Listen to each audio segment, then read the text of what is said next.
What's up, Exiles? This is one less one from No Regret Gaming, and I'm bringing you a build concept video for my Blade Vortex Duelist in the Hardcore Parandus League.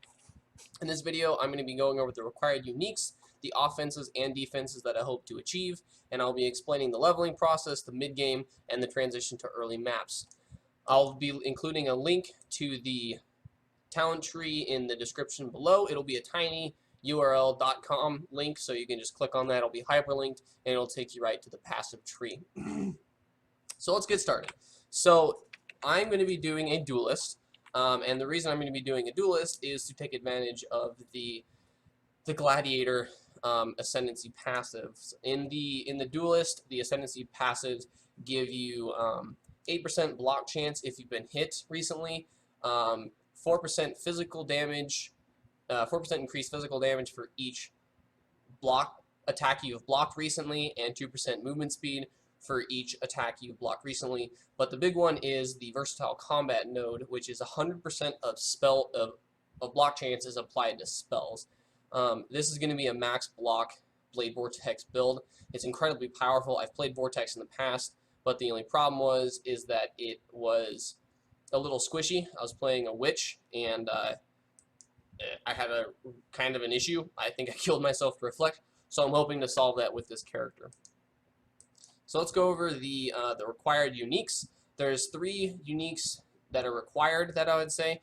The Essence Worm ring right here, and I'll be going over why this ring here in just a minute. The Sibyl's Paw, because you're going to be max block, and the instant life leech is fantastic for Blade Vortex. And I believe it's called the Aegis Aurora Shield, the one that when you put gems in it, they have blood magic, but also at a 25% reduced mana reservation. Now, the core of this build is this Essence Worm, because this is going to be a blood magic Blade Vortex build. The reason I wanted to go blood magic is because when I saw this ring spoiled, the Socketed Gem reserves no mana.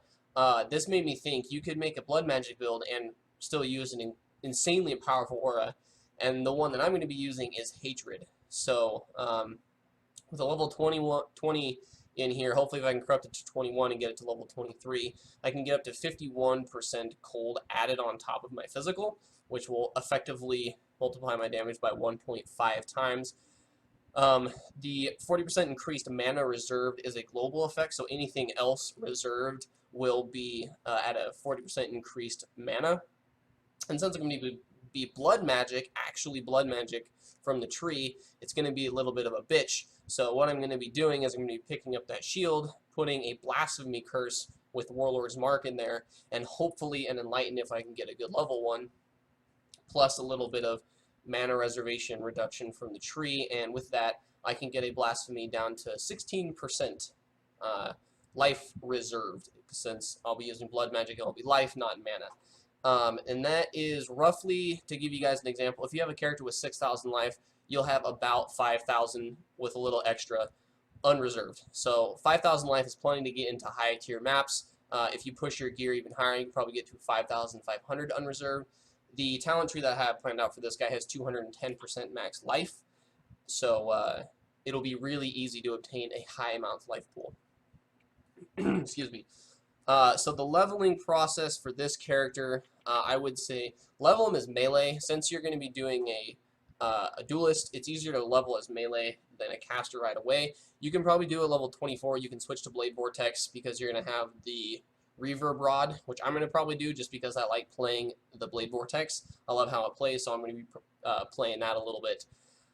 Especially when you hit level 38. If you throw this on and then put your Hatred in, you could then do the Blade Vortex no problem, because the Hatred is going to make your damage insane at low levels, and you're going to be doing blood magic at that point, so your mana issues are just going to go out the roof, or just go out the window. I mean, mid game around level 50, level 60, I would say if you're still melee, you can then convert to Blade Vortex. If you can get a hold of a 5-link, you can get one from PoE trade, a white one for like a chaos. Just quality it up and then throw a couple alks in there, and then you have a 5-link with some stats. You can get away with doing a Tabula Rasa. I've used Tabula Rasas up into tier 10 maps easily, just because how powerful a 6-link is. So if you have a Tabula Rasa laying around, throw it in there. since you are going to be blood magic, the mana is going to be a little intense on your life, so I would suggest putting a life leech gem in your setup just to help cover your bases. Transition into early maps. Again, it's just Blade Vortex, so around level 70. I'm hoping to do another video right before I push into maps to show you guys how this is performing. I'm hoping to have at least my Cruel Ascendancy points by then, because I'll have that block chance applied to spells. The third one I can get at any time. It's really not a huge increase to the build, but those two, the normal and the Cruel ones, are absolutely essential to this build. So I'm going to pull up the skill tree really quick, guys. Since I am duelist, it's kind of rough to start off with. I'm going to be starting here and just coming down with this strength, picking this up. Probably not going to pick this up for the time being, but I'm going to come down through the strength, grab this endurance charge, grab the life, come down here, get these 3 block nodes, jump down here, get this. I know you don't get anything from this node or the melee physical damage from that, but you get the 3% chance to block from that, which is what we're going for.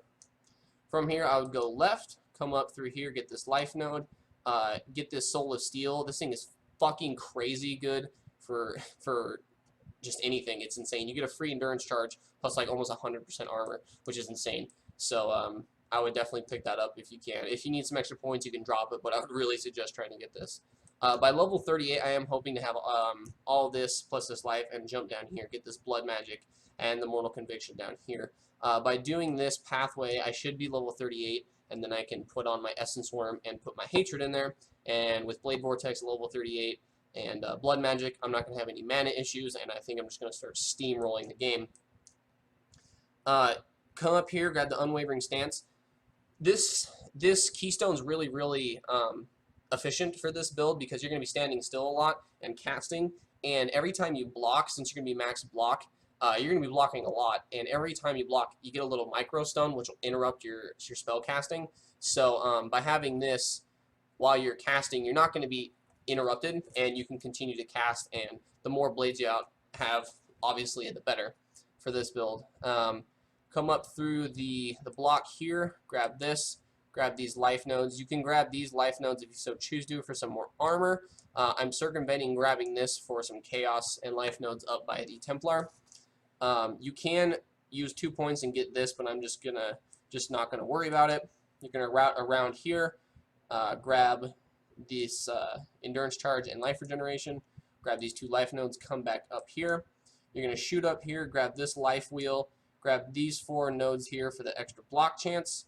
If you need some resistances, you can get them, but this one gives you 12% resistances when holding a shield, and that should help cover your resistances. Plus, you can also get this 15 to all if you really need to during leveling.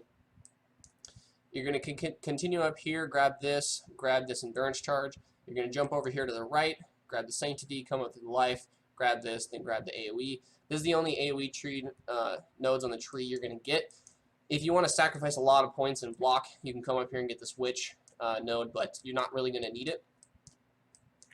You're going to come through the life, come back up through here. You're going to grab these mana reservation nodes for the Blasphemy Curse reduction, and then you're going to be grabbing this wheel here. The last couple points is coming again down here and grabbing this Command of Steel node wheel right here. So with everything in this build, I'm hoping to achieve max block 75 in spell and attacks, 210% max life, like 200% increased armor, instant leech from the Sibyl's Paw. I am going to be running a life leech gem in my setup, so I'm going to be having 4% life leech because I'll be using a Warlord's Mark on a Blasphemy setup.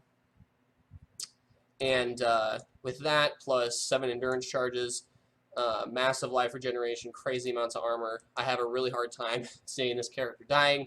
So when I hit about level 65, maybe 70, right before I push into early maps, I'll be remaking another video to show you guys how the character has progressed, where he's at, looking at the stats, and give you guys kind of a snapshot of where you should be before you get into maps with a character like this. So for the video, that's going to be it for me today, guys. Thank you so much for watching. If you're interested, leave some questions and comments down below. You can come by my stream, twitch.tv/1less1. I'll be playing this all day today, so if you have any questions, put them in the chat, and I'll try my best to answer them. Thanks for watching this video again, guys. I hope you have a good day. I'm One Less One, and I'll see you later.